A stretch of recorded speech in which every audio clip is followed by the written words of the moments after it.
Есть широко известный в узких кругах, в том числе во властных, источник ВЧК УГПУ, который иногда славится своими весьма точными инсайдами. До такой степени точными, что аж Дурова продавили на блокировку этого канала.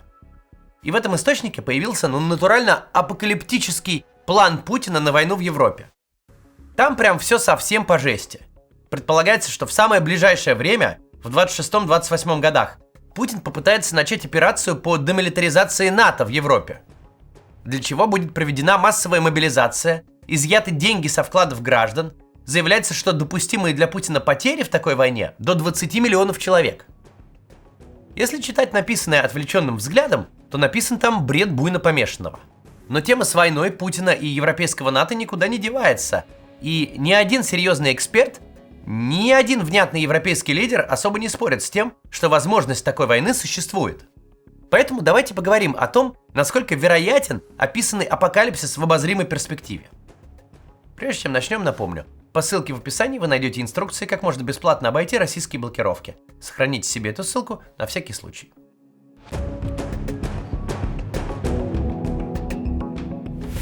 Начнем вот с чего. Откуда вообще взялся у нас феномен вот таких вот телеграм-каналов с инсайдами, которые иногда оказываются даже точны?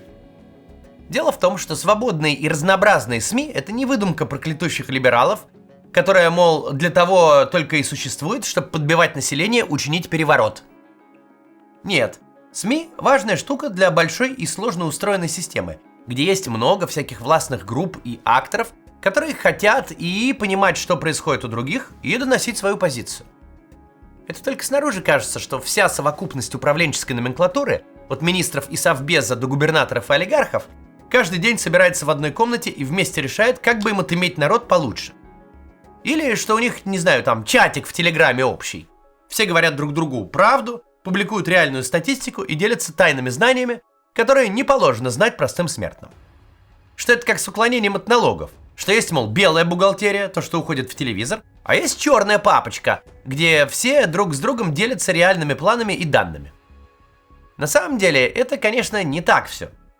Этот серпентарий единомышленников друг другу не друзья, а злейшие враги, конкурирующие за власть, за ресурсы, за деньги, в нашем случае за доступ к главному телу. Ни слову друг друга они не верят и с большой охотой поспособствуют переезду ближнего в СИЗО. Не просто так эти люди оказались в своих креслах.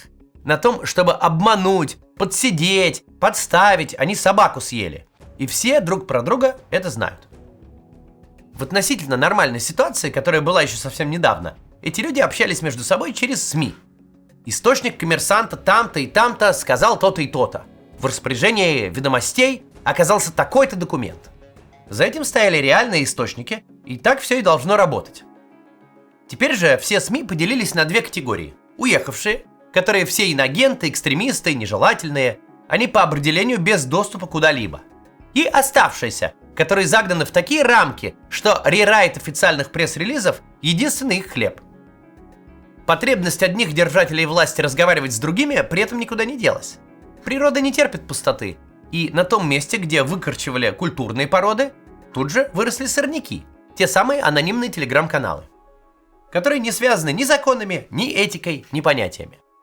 На один реальный инсайт они с радостью выдумают 10. Они зарабатывают на шантаже, размещалове, блоках на негатив и прочей околокриминальной активности. ВЧК УГПУ один из них, но выделяется. Доля настоящих инсайдов у него высока, сложно упомнить прям откровенные от них выдумки. Его точно читают всякие серьезные люди, воспринимая как источник. И, видимо, он настолько опасный и строптивый, что вместо того, чтобы его, как обычно, там перекупить или, не знаю, посадить того, кто его ведет, пришлось давить аж на самого Дурова, который канал удалил. Такой рычаг применяют очень нечасто. Именно по этим причинам мы обращаем внимание на их опубликованные вот в Твиттере прогноз. Потому что назвать их прям рядовой анонимной помойкой нельзя. Помойка, но не рядовая.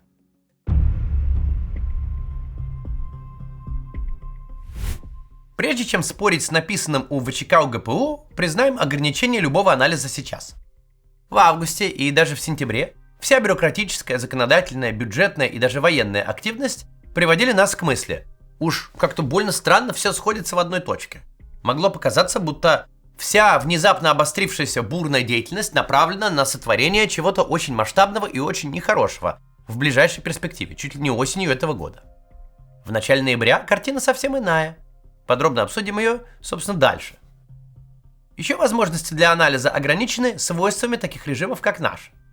Персоналистская автократия плоха тем, что ее действия очень сложно всерьез прогнозировать. Слишком многое зависит от одного человека, а в голову к нему никак не залезешь. К тому же, человек этот аж с 99-го года, со своих 47 лет, существует в среде, напоминающей дом престарелых и ясли одновременно. Конечно, все главы больших государств живут примерно так. Мы подчеркиваем именно длительность такого существования. Путина поят, кормят, перемещают по миру, как оригинал Джоконды. Даже не чихают рядом. Он не общается ни с какими посторонними людьми. В этом смысле он отличается даже от европейских самодержцев 19 века и ранее. Те-то постоянно находились в кругу интернациональной аристократии, в контакте с равными себе. Путин же общается только с прислугой. Это может быть как охранник, так и Сечин или Миллер, которые по отношению к Путину та же прислуга, ведь их роль – выполнять решения, принятые не ими. У Медведева свободы возражать относительно войны не больше, чем у кремлевских поваров относительно того, что Путин на завтрак хочет.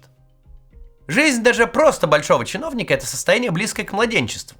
Борис Немцов, он вице-премьером пробыл всего ничего, 1,5 года.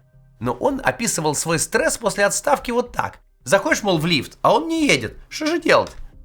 Потому что за 1,5 года ты настолько привыкаешь, что рядом с тобой всегда есть человек для нажимания кнопки лифта, что обратно адаптироваться тяжело. Или идешь в ресторан и не знаешь ни единого названия блюда, потому что пока был губернатором и министром, пока тебя круглосуточно обслуживали, в общепите сменилось 3 эпохи. Немцов провел во власти в сумме совсем не так долго, но достаточно, чтобы нормально так по башке стукнуло. Поэтому нужно понимать, Путин не просто посторонний нам человек, мысли которого не угадаешь. Это человек, живущий в настолько искаженных, противоестественных условиях, что мы просто не сможем поставить себя на его место. Он не пользуется интернетом. Этот факт в 25 году говорит о многом. Его ровесники за пределами Кремля без интернета жить не могут, потому что в телефоне как минимум приложение Сбербанка с пенсией, запись к терапевту. И каким бы ретроградом ты ни был, но внукам с домашнего уже не очень-то позвонить. У Путина также есть своя отдельная новостная лента. В его мире то, что все остальные считают суперважным и обсуждают целыми днями, может вообще не существовать. А какая-то херня, постоявшая 8-й новостью в углу, может в глазах Путина стать серьезнейшей угрозой. Единственный способ попытаться понять, что Путин сделает завтра, экстраполировать то, что он делал вчера в похожей ситуации. Очень плохой способ. Но другого у нас нет. Но нет у нас опции вжиться в роль. Выкинуть телефон в окно и на 25 лет уехать во дворец за глухой забор, окружив себя сотнями людей, которые ежедневно целуют в запретные места. Учитывая все это, поговорим все-таки о перспективах войны с Европой. Чем ближе мы к сентябрю будущего года, тем меньше верится, что сейчас стоит опасаться новой войны, где бы то ни было, мобилизации, заморозки вкладов или запрета выезда. В сентябре будущего года ожидаются выборы в Государственную Думу. С нашей колокольни это не выглядит как аргумент. Сейчас об этом всем поговорим. Сначала небольшая реклама, посмотрите, пожалуйста. Есть популярный миф, что если вы будете иногда смотреть сериалы и читать книжки на иностранном языке, то ваше им владение кардинально улучшится. Это не так. Есть вот такая пирамида Дейла, по которой видно. Запоминаем мы прежде всего не то, что услышали или прочитали, а то, что использовали. Мы должны писать хоть как-то и ошибаться, говорить и ошибаться. Каждый раз, когда кто-то поправляет наши ошибки, мы это запоминаем, пусть и испытываем не самые приятные эмоции. Но с этой стороной вопроса сейчас может помочь искусственный интеллект. Если вы боитесь раздражать окружающих неграмотной речью, попрактикуйтесь с ботом, например, с Чатти, который не будет вас осуждать, а просто подскажет, как сформулировать лучше и объяснит почему. Общение с Чатти идет в формате голосовых сообщений, но если вы не можете их записывать, а время позаниматься есть, можете писать и текстом. И в том и в другом случае Чатти не только вас поправит, но и даст осмысленный ответ. Так вы сможете практиковать и аудирование. Nice to meet you too. What's a small win you're proud of lately? Something that made you smile or laugh? Очень удобно, что все это прямо в Телеграме, и вы можете общаться с ботом как со знакомым, между делом, обсуждать кино, политику, музыку. генерируются ответы быстрее, чем их записал бы реальный человек. Поэтому создается ощущение живого диалога, без пауз, которые обычно возникают при общении голосовыми. Каждое ваше сообщение чате сперва проанализирует с точки зрения языка, а затем даст ответ. Пользоваться очень просто. Попробуйте. Ссылка в описании. Спасибо, что смотрите рекламу. Она позволяет каналу оставаться независимым. Продолжим. Так вот, в сентябре будущего года у нас будут выборы в Государственную Думу. Может, с нашей колокольни это не выглядит как аргумент. На этих выборах проблема будет не в том, чтобы отбиться от каких-то подозрительных кандидатов. Никого не допустят за километр, пометуя очереди, не допустят даже до сбора подписей. Проблема будет найти согласованных желающих поучаствовать. Но с колокольни системы, и надо думать Путина, выборы подобны приручению крокодила. Вот вроде зубы ему вырвали, пасть связали, забили в угол и запугали до ужаса. Но все равно каждый раз страшно, каждый раз непонятно, что там у этой рептилии в башке. Вот вроде такой забитый и безобидный в углу сидит, а как вдарит хвостом, тут же и вылетишь в окно. Причем выборы для таких систем, как наша, это крокодил профильный. Питается он именно такими автократиями. Как только они чуть-чуть впадут в самоуверенность и забудут об осторожности в его присутствии. И съел этот крокодил далеко не одну такую автократию.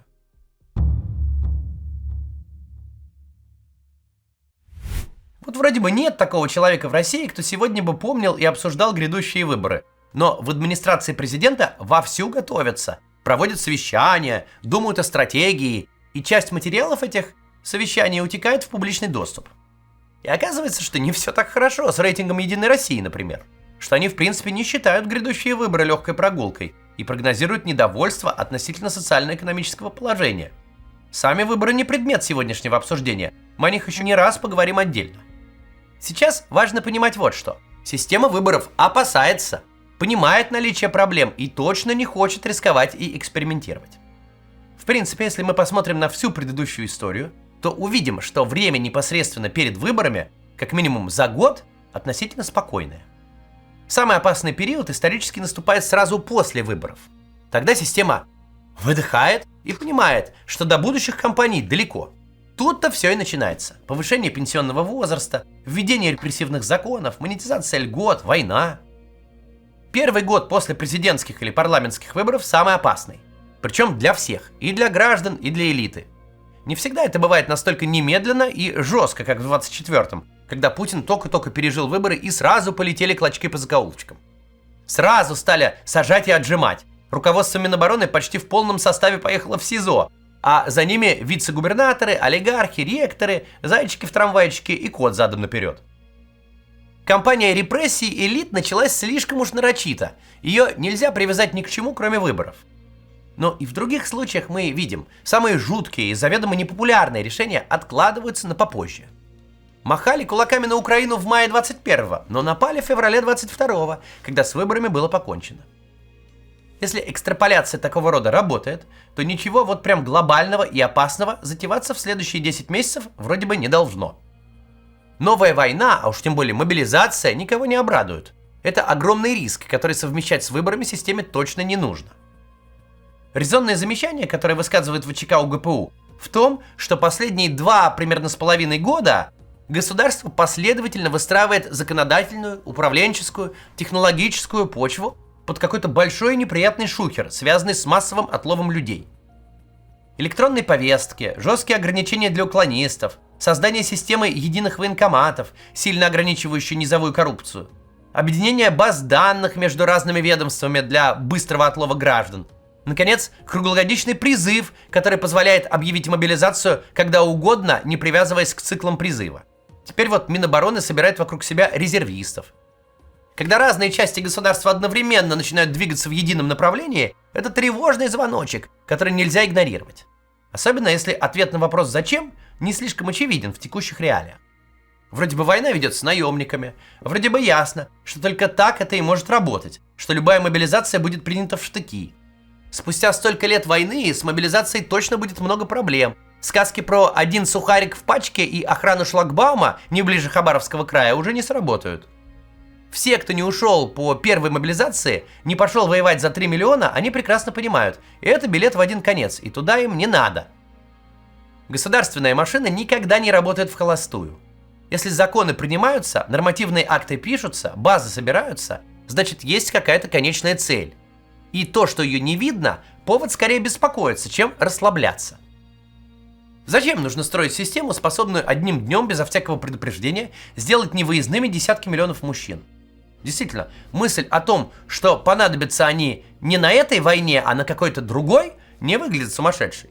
Но с другой стороны, явная подготовка государства к чему-то не означает, что это что-то случится завтра, или даже через год, или через 2. Наше государство умеет готовиться наперед. Почему в 18-м, в условиях профицитного бюджета, пухнущего от денег ФНБ, при очень благоприятных условиях по доходам и расходам, государство вдруг решило разом повысить пенсионный возраст и НДС поднять с 18 до 20%? На какой такой черный день берегли резервы во время ковида, когда вся планета деньги тратила? Почему в августе 20-го стало совсем невозможно терпеть лидера оппозиции живым? Ответы на все эти вопросы мы узнали в феврале 22-го. Если государство собрало, начистило, смазало ружье и повесило его на стену, оно, безусловно, выстрелит. Но совершенно не факт, что сейчас, и совершенно не факт, что туда, куда мы думаем. Ружье может висеть долгие годы.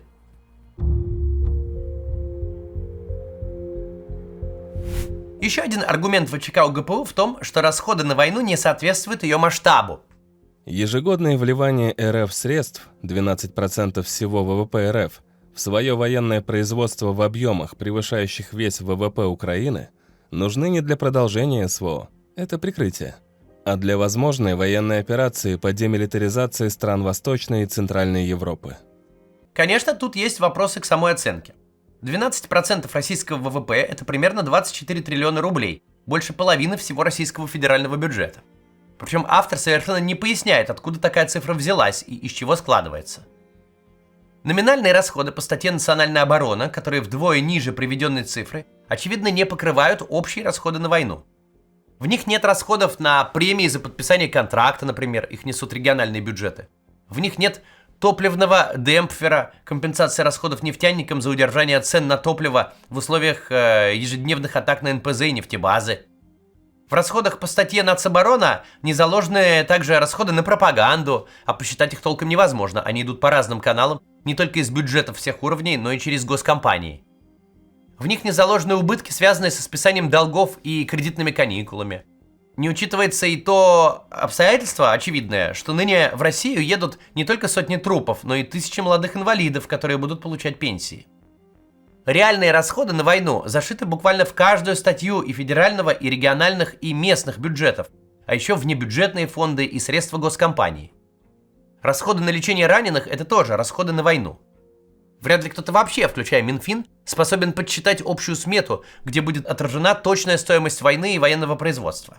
Поэтому цифры в 12% ВВП представляются ни на чем не основанными. Сомнительным кажется и сам аргумент. Государство тратит сильно больше относительно масштабов войны. Ведь если применить этот аргумент к чему-то еще, что российское государство делало последние четверть века, возникнут те же вопросы. 50 миллиардов долларов соответствует разве масштабу мероприятия на 2 недели, Олимпиада в Сочи? 2 миллиарда рублей на русскую Википедию, которую с позором недавно прикрыли, это самомасштабные расходы? Или те же деньги на поисковик «Спутник»? Когда на ремонт школьного фасада уходит столько денег, что рядом можно еще 2 школы построить, ни у кого не возникает мысли, что тем самым маскируется какое-то особенное злодейство. Все прекрасно понимают, что случилось с деньгами. Дворцы размером с самолетный ангар, миллиарды наличных рублей в коробках из-под обуви и десятки миллиардов долларов на зарубежных счетах, яхты и все прочие признаки невыносимой роскоши. Они от сырости, что ли, заводятся? В случае российского государства использовать аргумент «они слишком дофига тратят» должно быть к чему-то, мол, готовиться. Это как минимум странно. Даже в значительно менее стрессовых ситуациях с меньшей непредсказуемостью наше государство умеет на каждый потраченный рубль еще 1 своровать и 10 продолбать. Это не новость и не довод для анализа.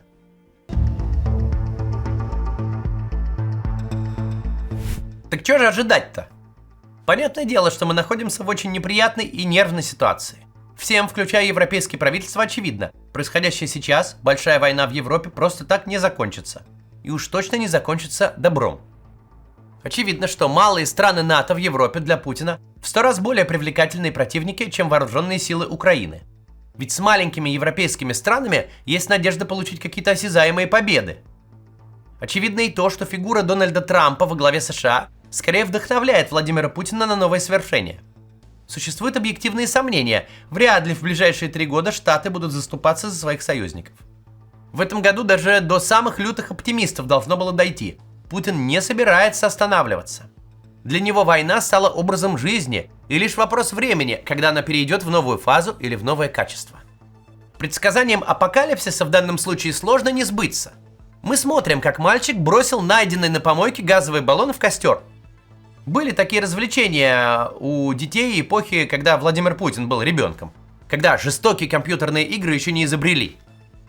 Мы понимаем же, что такое действительно кончится бедой и для мальчика, и для окружающих. Вопрос только в том, когда шибанет и насколько сильно. И ясно, что у мальчика крыша съехала, и невозможно его убедить перестать этим заниматься. Поэтому окружающие гадают, когда будет пора убегать. Мы тоже пытаемся. Прямо сейчас, по состоянию на ноябрь 2025 года, мы не видим активной подготовки к чему-то большему. Тем более в таких фантастических масштабах, как описывает ВЧК ОГПУ, предполагающие мобилизацию миллионов людей, изъятие вкладов и перевод остатков экономики на военные рельсы. На таком государство в нынешнем состоянии просто надорвется. Одно дело сделать мужчин боеспособного возраста невыездными, совсем другое реально их отлавливать и пытаться отправить на войну. Ситуация, описанная в ВЧК ОГПУ, приведет скорее не к войне в Европе, а к кровавой революции в самой России. Можно предположить, что до следующего сентября Путин попытается дожить в плюс-минус текущей конфигурации. А тем временем следует внимательно наблюдать за законодательными и бюджетными изменениями, за какими-то необычными прецедентами, за сменой людей на ключевых должностях. Потому что да, если выборы удастся пережить без проблем и потрясений, если система покажет себя функциональной и консолидированной, если ничего нигде не зашатается, это будет сигнал. Страна готова к новым свершениям. И вот тогда стоит на самом деле бояться.